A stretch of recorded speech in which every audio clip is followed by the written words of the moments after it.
Good morning. So today we're going to continue with some of the things that we've been learning about surds. And as I mentioned in the homework, I said that we can't usually add and subtract surds.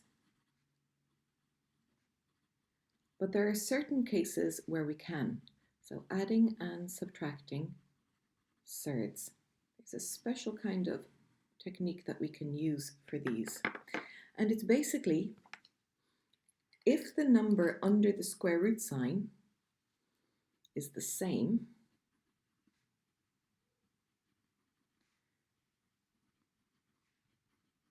and that has a special name actually, the number under the square root sign is called a radical. And you don't actually need to know that for what we're learning at the moment. Sometimes it's handy to just have a term for it. So the number under the square root sign is called a radical. The number under the square root sign is the same.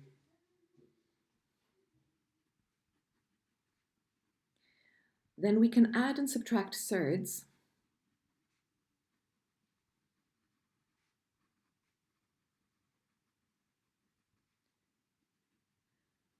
by adding or subtracting their coefficients, the number in front of the square root sign. Adding or subtracting their coefficients. And just to remind us that the coefficient means the number in front of the square root sign. In front of this thing here, in front of that. So let's look at an example of what that might look like. So for example,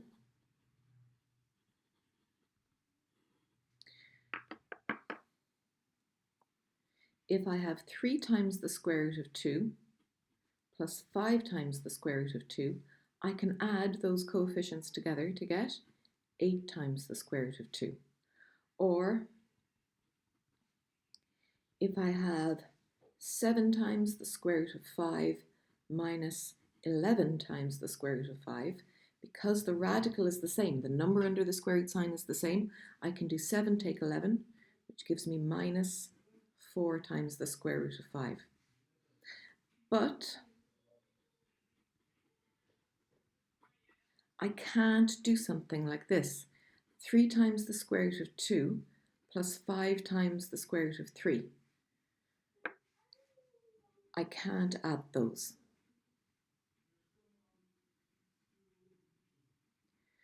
So hopefully this reminds you of something that we did in algebra, where we can add x's to each other, but we can't add x's and y's together because they are not like terms. So when the radical is the same, you can treat them as being like terms. And when the radical is different, you can say that they are not like terms. Not like terms. And then all of our rules of algebra behave as we're used to. Let's do a second example where we have to do some simplifying first.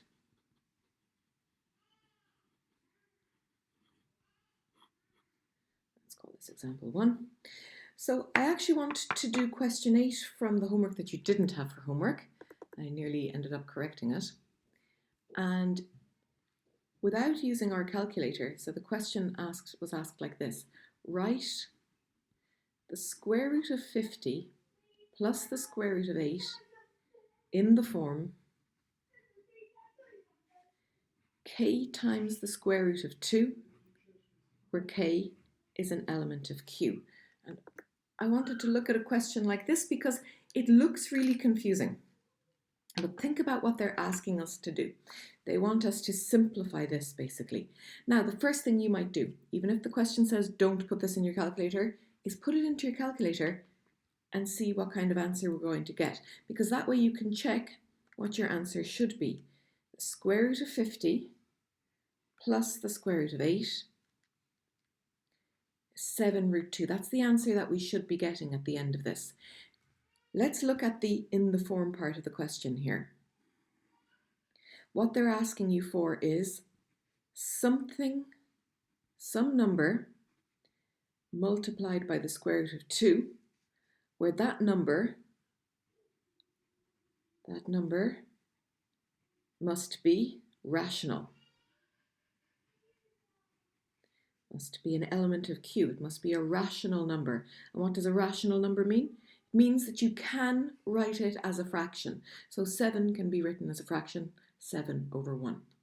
Okay, because the square root part is not rational, but the number in front of it is rational. And that's what they're asking you for there. So how do we do this? Well, it's very like what we were doing for the homework. We first of all say that the square root of 50 can be written as the square root of 25 times the square root of 2, which is 5 times the square root of 2.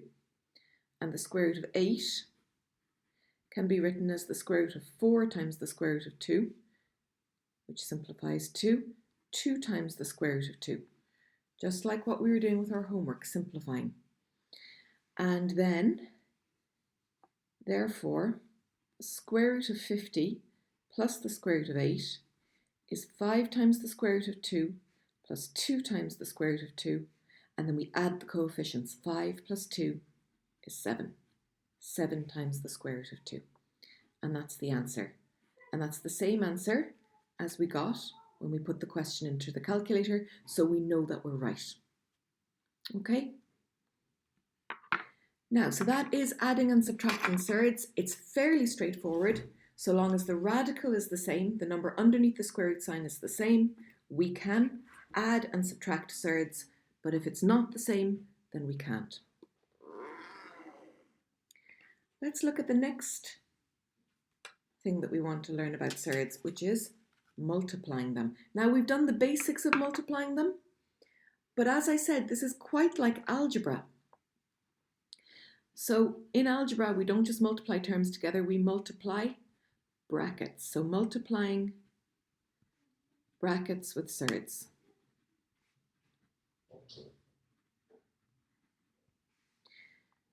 We'll just do a quick few examples with these. It's just like what we do in algebra, so this should seem quite familiar to you. So the first thing we want to do is write down our example, multiply out the following brackets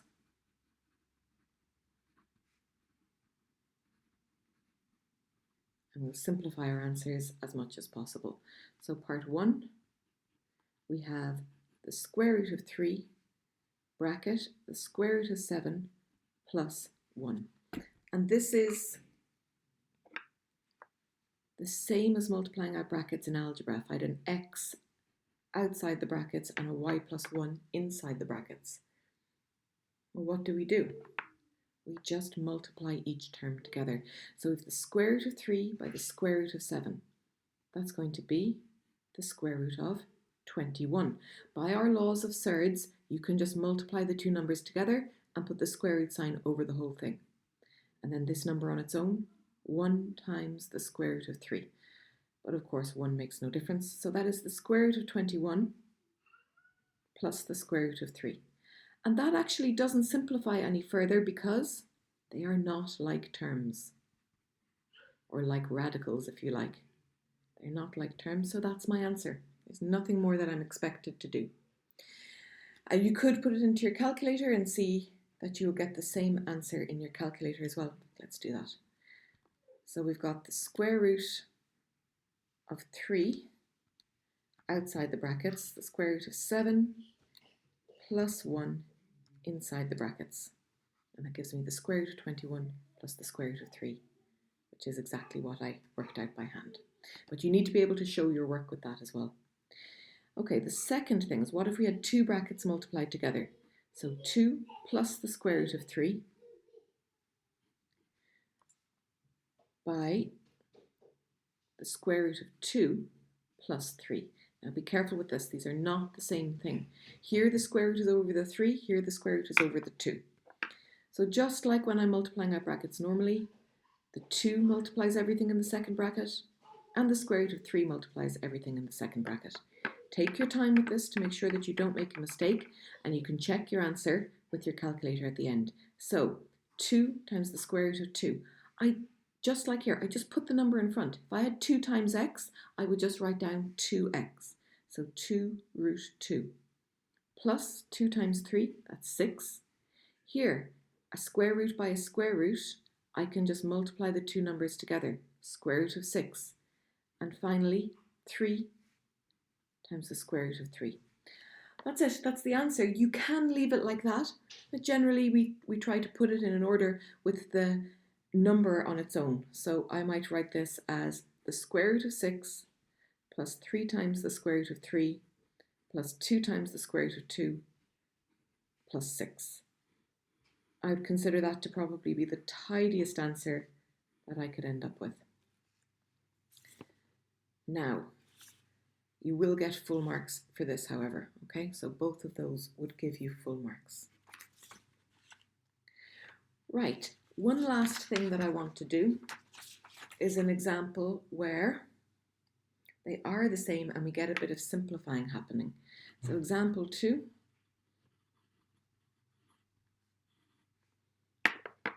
Multiply out and simplify.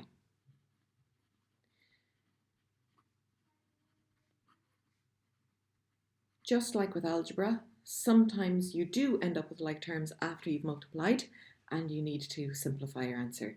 So in the first one, if I have the square root of 2 plus 5 multiplied by the square root of 2 plus 3. Basically, if I have the same radical in both brackets, I'll end up with some simplification happening. So this gives me the square root of 2 multiplied by the square root of 2, that's the square root of 4, plus the square root of 2 by 3, 3 root 2, plus 5 times the square root of 2, 5 root 2, plus 5 by 3, which is 15. Now, the square root of 4, it's a perfect square, so that's going to give us 2. And these are like terms. 3 plus 5 is 8. 8 times the square root of 2 plus 15. Now I have other like terms because those are whole numbers. And we usually write the square root first. 8 plus 2 plus 2 plus 15 gives me 17. And that's my final answer. So that's a lot more simplified looking than this one over here. So this one is like when we've got x in one bracket and y in the other bracket. We end up with 4 terms that don't simplify. This is more like when we have x in both brackets because it's the same number under the square root sign, and we end up with a much more simplified answer. Let's try just one more special type of example. Example 3. We're going to multiply out and simplify, and this is a very interesting type. You're going to see what's going to happen. Multiply out and simplify. If we have the square root of 5 plus 3 multiplied by the square root of 5 minus 3. Now some of you might recognize that pattern. We have the same thing in both brackets, but a plus in one and a minus in the other. It's the difference of 2 squares, but let's do it the long way. Root 5 by root 5 gives me root 25. Root 5 by minus 3 gives me minus 3 root 5. Plus 3 by root 5 gives me 3 root 5. And plus by a minus is minus. 3 by 3 is 9. We have like terms. Same number here underneath the square root sign, but these numbers are opposite. We have a minus 3 and a plus 3, so they cancel out. It's 0 times the square root of 5. And the square root of 25 is 5. 5 minus 9, and that whole thing reduces to a single rational number, minus 4. If you had done this by the difference of two squares, the first thing squared minus the second thing squared. Root 5 squared, they cancel. We get 5 minus 3 squared is 9, which is minus 4. So if you recognized that these are the difference of two squares, you could have done that a lot more quickly. If you didn't recognize it, that's fine. Doing it out the long way still gives us the same answer that we were looking for. Okay, that's great. So for homework, well, I'll put the homework up in Google Classroom, but it will be a little bit more practice with simplifying page 27, questions 11, 12, and 13. Thank you, and I'll talk to you tomorrow.